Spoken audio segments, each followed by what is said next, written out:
Assalamualaikum warahmatullahi wabarakatuh. Kembali di Bisa Jadi Horor. Kali ini seperti biasa saya Akhirut ditemani Kang Wahid. Kali ini kita akan membahas tentang ritual mencari nomor togel. Nah, karena ini sebuah kisah yang dulu pernah dialami sendiri ya Kang. Iya. Oleh Kang Wahid. Jadi waktu mudanya mungkin atau intinya dulu lah pernah terjerumus seperti itu. Oke, jadi gimana Kang? Monggo diceritakan. Ya memang dari beberapa yang pernah saya alami dulu pernah ya dalam kondisi sulit lah secara ekonomi. Salah satu jalan yang pernah saya tempuh memang mengejar hasil dari ya menurut saya waktu itu jalan pintas. Iya benar. Jalan pintas yang ada kawan yang ngajakin nyari ke beberapa orang yang lebih ngerti. Itu berjalan sekian lama ternyata memang enggak terbukti. Nah, salah satu memang menyarankan coba kamu cari sendiri di hari-hari tertentu. Nah, waktu itu memang saya ambil hari Kamis malam Jumat. Jumat Kliwon gitu. Saya agak lupa sih Jumat Kliwon atau enggak. Memang secara teknis waktu itu rencananya kita nyari ke suatu tempat yang dianggap keramat ya. Dan ada beberapa orang yang katanya sudah pernah berhasil dapat di tempat itu.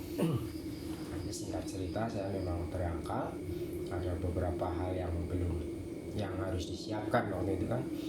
Jelas saya bawa alat tulis, bawa alas untuk nantinya dikasih kayak sekolah ya. Iya, seperti sekolah. Bawa alat tulis dan saya tanya nanti ada apa-apa yang harus saya siapkan ya.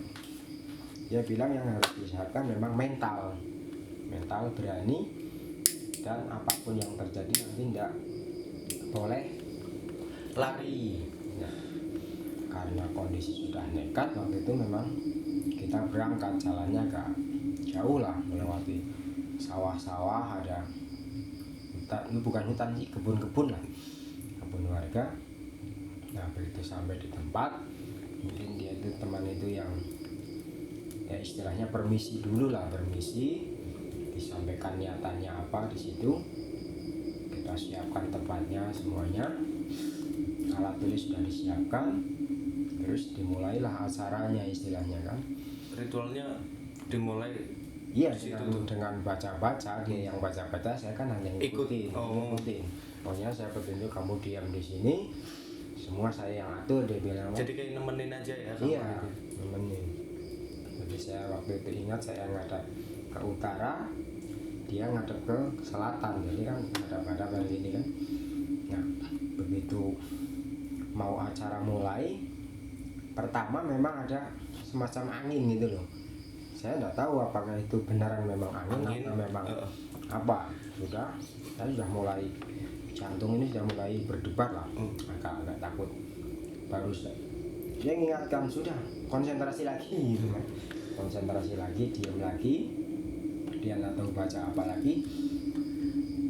Terus ada di pohon itu ada yang gerak tuh, semacam, cuman aku lihat sekilas memang itu binatang sih, nggak tahu tikus atau yang apa gitu. gerakin Pohon itu memang bunyi. Terus saya sudah agak takut sebenarnya.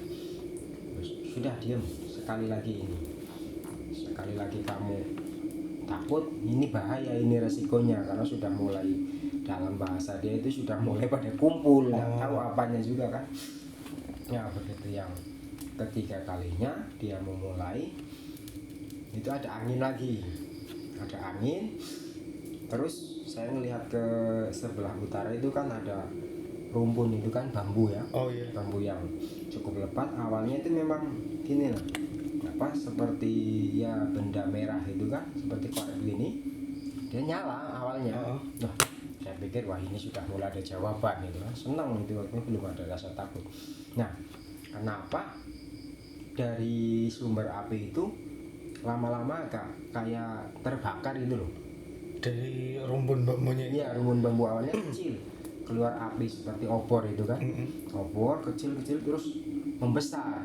Nah di saat membesar itulah saya sudah mulai agak takut. Nah, kenapa itu yang kawan itu yang Nulis menjalani ritual itu, dia bilang ini sudah tenang ini sudah mulai datang nih, dia bilang. Nah, begitu dia bilang sudah mulai datang, api itu kan membesar. Dalam penglihatan itu memang di rumpun bambu itu seperti terbakar, api itu besar, boom gitu kan. Nah, kenapa saat itu saya langsung pegang itu teman itu, dia juga pegang tangan saya, sudah diam, udah ngingetin itu kan, udah diam, nggak usah lari.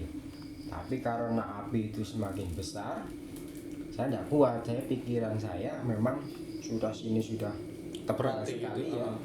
Yang saya khawatirkan memang waktu itu akan terjadi sesuatu bagi diri saya itu. Makanya saya langsung sudah udah biar tidak apa-apa. Nah disitulah dia bilang, kenapa kamu ngomong kayak gitu, harusnya tadi itu saat lagi itu sudah mau jadi. Sudah, akhirnya saya minta dia, udah kita pindah aja, kita pulang. Nah, karena dia pikir kan dia nemenin saya, nggak ada keperluan saya kan. Tapi saya sudah nggak kuat, akhirnya ikut. Nah, kita pun pulang kan. Akhirnya dapat nggak nomornya itu? Nah itu dibuka sudah di rumah. Dan memang di rumah itu begitu kertas itu dibuka, ada beberapa angka, cuma memang tidak terlalu jelas. Dia bilang ini ada antara angka 2, apa 3, apa 5, itu agak buram gitu loh. Akhirnya ya dipasang lah itu angka-angka itu kan. Masuk Beberapa kali ternyata memang tidak keluar. Nah sejak saat itulah saya sudah tidak percaya. Tidak percaya. Dan mudah-mudahan ini pun menjadi pelajaran juga ya. Pelajaran lah buat saya, kalaupun nanti kawan-kawan atau yang lain mau menempuh istilahnya untuk perekonomian, janganlah pakai cara-cara yang semacam itu. Cara-cara yang instan. Dan kalaupun waktu itu saya bisa tembus lah, katakanlah tembus, belum tentu juga saya langsung benar-benar bisa berhenti, karena bisa ngajak teman berketerusan dengan cara-cara yang sebenarnya nggak benar sudah itu. Terus kalau nyari-nyari nomor kayak gitu ya pakai ritual, ada resikonya nggak sih?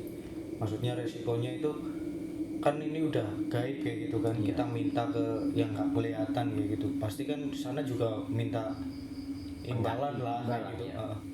Iya, setelah saya pikir ke belakang, memang hal itu seperti transaksi sebenarnya kan. Transaksi dengan hal-hal yang kita tidak tahu resikonya. Jelas resikonya kita nggak bisa prediksi, resiko terburuk. Tapi waktu sebelum ngelakuin ritual kayak gitu, misal ke orang pintar kayak gitu ya, ke paranormal, mereka ngasih tahu nggak sih, oh kamu kesini kayak gini ritualnya, nanti resikonya kayak gini, berani apa enggak? Kalau resikonya enggak dikasih tahu. Cuman dia bilang rata-rata mereka pasti pesan ini dalam kondisi darurat aja, kamu pakai cara-cara semacam ini. Cuman pada kenyataannya kan saya tidak bisa jamin juga kalau saya tembus apa benar bisa langsung berhenti kan enggak. Iya benar tuh. Karena itu mungkin awal dari kecanduan ya. Iya. Awal dari kecanduan, karena udah pernah dapet, otomatis besok menurutku pasti bakal ngelakuin lagi. Dan resiko terbesar sebenarnya memang nantinya memang bisa menggantungkan dari itu, tidak mau sudah kerja yang benar. Kalau sudah pernah nanti akan mengganggu langkah-langkah berikutnya. Iya benar. Jadi apa yang udah punya malah bisa-bisa dijual kayak gitu ya, buat modal untuk something yang nggak jelas kan. Itu kan sesuatu yang nggak jelas kan, karena kita kan taruhan nomor yang ngacak begitu banyaknya. Jadi buat teman-teman yang mungkin berharap kaya dari hal-hal seperti itu, atau mungkin mepet banget emang lagi butuh-butuhnya, hindarin lah ya. Sebisa mungkin jangan, karena itu awal dari kehancuran yang sebenarnya mungkin ya kan. Sangat jelas ya. Tapi untuk Kang Wahid sendiri ya, maksudnya dari situ kan ya mungkin sembuhnya kan nggak langsung oh aku nggak kayak nogel lagi lah, itu gimana tuh maksudnya tahapnya? Setelah itu kan tadi katanya berhenti kan, tapi kan nggak mungkin langsung berhenti seketika itu atau ya. Ya dengan cara yang selain dengan cara itu, memang beberapa kali setelah itu saya sudah bertekad untuk berhenti sih, untuk berhenti. Kalaupun ada teman kadang ngasih tahu, nitip lah, paling nitip 2 angka itu masih sempat beberapa kali katakanlah tembus. Iya. Cuman tembusnya itu ya katakanlah kita Iseng. modal sekian, itu sudah sebenarnya tidak sesuai dengan modal yang sudah dikeluarkan sekian.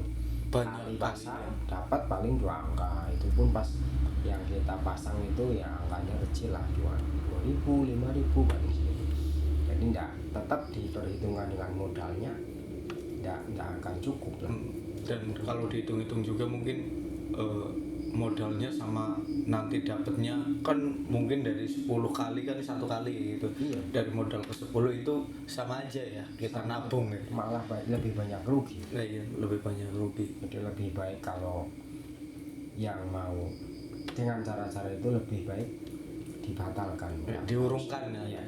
Kalaupun yang masih ya perlahan kita kurangi lah. Iya benar. Karena segala sesuatu kan nggak mungkin langsung bisa berhenti seketika kan, karena udah jadi keterbiasaan. Jadi buat teman-teman ya mungkin yang masih melakukan itu ya perlahan lah, mulai di kurangi, mulai di mungkin lebih banyak melakukan hal-hal yang lebih positif ya kan, maksudnya buat mengisi menyibukkan diri dengan hal-hal yang lebih menghasilkan. Kadang-kadang kita lebih berkeringat, kerja-kerja yang membutuhkan fisik ekstra, itu bisa mengurangi ketergantungan terhadap hal-hal yang semacam itu sih. Oke, mungkin gitu ya, maksudnya untuk kali ini ya intinya pesan aja sih buat teman-teman yang mungkin cari jalan alternatif buat mencari uang ya. Iya. Mungkin bisa dihindari hal-hal seperti itu karena ya nggak ada untungnya juga lah intinya. Karena ketika kita melakukan suatu transaksi, kita minta sesuatu kepada orang aja, kita juga ada timbal baliknya kan, apalagi kalau melakukan sama yang nggak kelihatan gitu. Jadi buat teman-teman, terima kasih untuk hari ini yang udah menyaksikan. Jangan lupa share, subscribe, like, dan komen. Dan juga untuk membantu channel Bisa Jadi Horor ini agar lebih maju ke depannya. Juga buat teman-teman